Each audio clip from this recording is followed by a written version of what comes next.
It doesn't matter how good is a thing which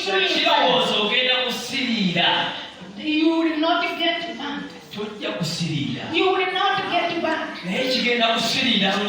But it will get back. But because for you believe in a living God.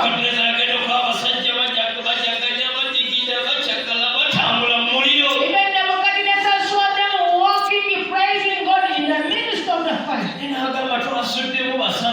And he said, we slew 3 people.